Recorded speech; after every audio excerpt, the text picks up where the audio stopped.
Hey there, Brett here with Quarter Properties, your Myrtle Beach area real estate expert. And today I wanted to hop on here and just chat with you a little bit about, closing dates not hitting their time frame, especially as we're right here in the holidays. It definitely tis the season for delayed closing. So if you are a seller, how do you handle this? The buyer says, hey, we need another week or two to get closed.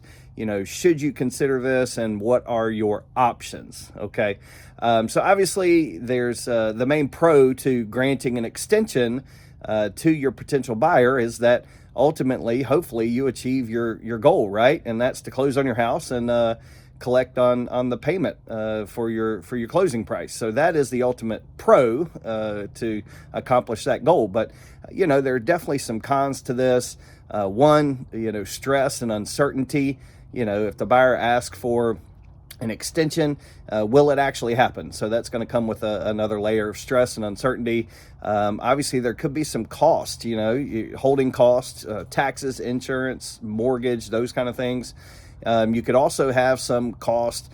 Maybe you've got movers or things in storage, that you were planning on getting out of storage and into your new home, but you need this one to close. So there could definitely be some cost involved. So there are definitely some cons in granting an extension. But, like I said, 'tis the season. It is the time of year where you see, abstractors are taking longer, title work's taking longer, attorneys. There's a lot of vacation time right now during this time of year.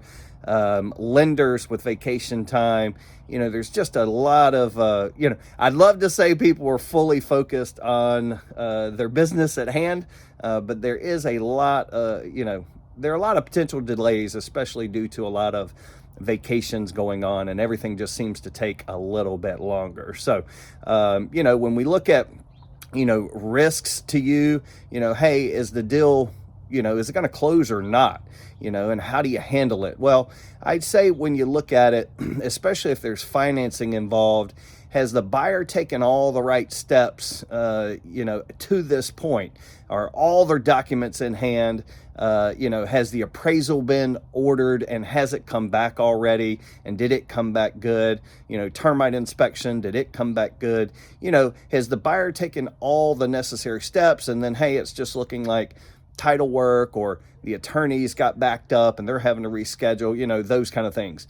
If that's the case and the buyer's taken all the necessary steps, and we're literally just talking about a 1 week extension due to the holidays or whatever it is, my best recommendation is just give some grace, okay? Give some grace, allow that buyer the extra week or two, whatever they need, so that way you keep the deal together and you get closed. Because ultimately, if you do not grant that extension, there is the chance that the buyer, if you don't close on time and you don't have an extension in place, then the buyer can just walk away, So my advice to you in that situation, if the buyer is taking all the good steps, the right steps, is just to grant the extension and go ahead and get closed. Make sure your real estate agent is doing their due diligence to make sure that, the attorneys, the lender, everyone is in place to get closed when that new extension date comes to fruition. So the next option is, if there is some uncertainty, so let's say it's gone to underwriting and like, hey, we need to look at some more documentation, or hey, the appraisal hadn't been ordered yet because the buyer hasn't gotten all their documents in, something like that. Well, then I'd look at it going back to the buyer and say, hey, listen, you haven't done everything that you needed to do. We're going to need some sort of per diem. Hey, we need $20 a day to help cover these extra holding costs, or hey, your earnest money, it was contingent on financing.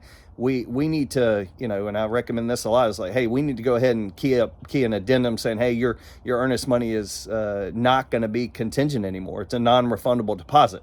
And nothing lights a fire under the buyer like having their earnest money as a non-refundable deposit. And if the buyer is willing to sign that, then hey, they're serious. So those are a couple of options there: a per diem or making the earnest money non-refundable, that always are good options if the buyer hasn't taken all the necessary steps, and you might be a little bit uneasy, a little bit nervous about whether or not you're going to close. And then your last option is just not granting the extension. You know, you can, if you don't feel good about it, just don't grant the extension and go back to market. But then obviously your risk there, you're going to hold the property anyways. You're going to be going off market while you're on a contract, then back under market. So sometimes that can be a little bit of a stain on the property, you know. My best advice is to say, hey, you and your real estate agents do all your due diligence, you know, kind of assess your risk and then make your decisions from there. So hope you like this info. If you did, please click the like button. If you want more tips on Myrtle Beach area real estate and or just real estate in general, please subscribe. Ways we can help you today. If you're thinking about buying in the new year, we've got the easiest way to shop Myrtle Beach area listings in the link below. If you're thinking about maybe selling, you can keep up with your home value there. Just got a link there where you can keep up with that. Or if you want to chat, I've got my phone number and my email right there in the description, and we'll be talking to you soon.